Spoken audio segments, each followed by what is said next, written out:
Alors cet exercice va illustrer un petit peu l'utilisation de ce qu'on a appelé de ce que j'ai appelé le diagramme de Venn. On a un lycée qui va proposer donc deux options facultatives à ses 300 élèves de seconde, l'option A ou l'option B, et chaque élève peut prendre soit une option, soit deux options, ou n'en prendre aucune. Alors on vous dit que 80 élèves ont choisi l'option A et 180 ont choisi l'option B. Et il y en a 20 qui ont choisi les deux options A et B. Alors voilà le diagramme de Venn. Vous avez peut-être déjà vu que le fait qu'il y ait 20 élèves qui aient choisi à la fois l'option A et B permet de compléter donc le nombre manquant ici. Alors, je sais déjà que parmi l'option A, il y en a un total de 80, il y en a 20 qui font à la fois A et B, qui sont là. Donc ceux qui sont ici, ceux qui sont dans cette zone-là, ce sont ceux qui font l'option A et uniquement l'option A. Donc cette partie que je vous montre, c'est uniquement les élèves, ce sont les élèves qui font uniquement l'option A. Il y en a donc un total de 60 sur 80, puisqu'il y en a déjà 20 qui font à la fois l'option A et l'option B. Donc voilà pour cette partie. Pour maintenant de ce côté, l'option B, ici ce sont les élèves qui font l'option B et uniquement l'option B, c'est-à-dire qu'ils ne font pas l'option A, ils ne sont pas dans les 20 qui sont présents ici. Donc il y en a un total de 160, puisque j'ai bien 160 plus 20 égale à 180.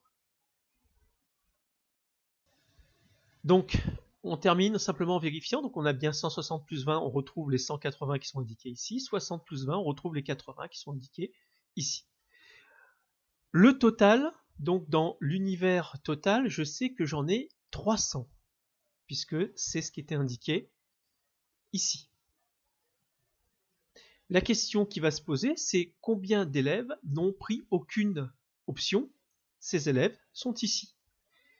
Alors j'ai un total de 300 élèves, je vais donc enlever eh bien, les 60 élèves qui font l'option A et seulement l'option A, les 160 élèves qui font l'option B et seulement l'option B, et j'enlève également les élèves qui font les deux options en même temps. Après calcul, j'obtiens donc 60. Donc ici, il y a 60 élèves qui ne font ni l'option A, ni l'option B. Alors je refais rapidement la somme pour bien vérifier que je ne suis pas trompé. 60 plus 60, ça fait 120, plus 20, ça fait 140. 140 plus 160, on retrouve bien les 300 élèves du lycée.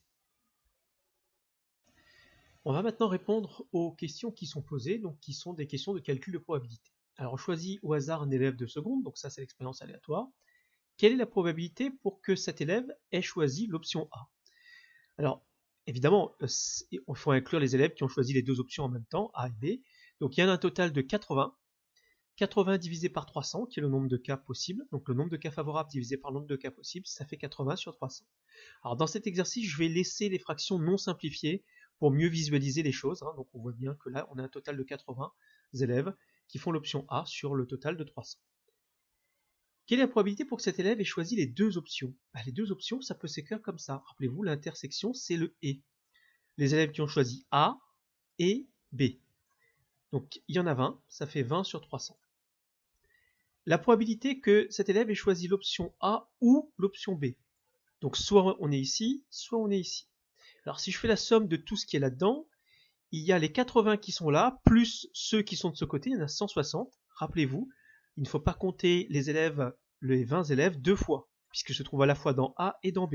Il n'est pas question de faire 80 plus 180, sinon on compte deux fois les 20 élèves.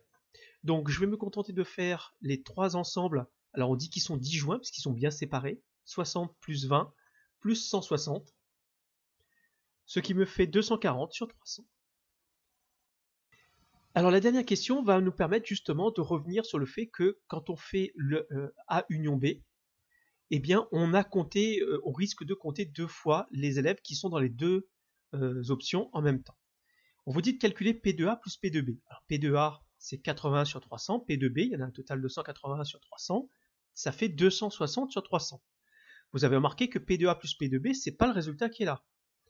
Alors pourquoi? Eh bien c'est là qu'on revient sur la formule qu'on en a vue en cours, sur le diagramme de Venn. Je vais faire la somme des deux probabilités, je vais enlever l'intersection, puisque je ne peux pas compter deux fois le même les élèves qui sont dans les deux ensembles en même temps. Donc si je fais 260 sur 300 moins 20 sur 300 qui est la valeur de P de 1 inter B, 20 élèves sur 300, et ben 260 moins 20 ça fait 240, il y a un dénominateur commun qui est 300, et là on retrouve le résultat qui est ici.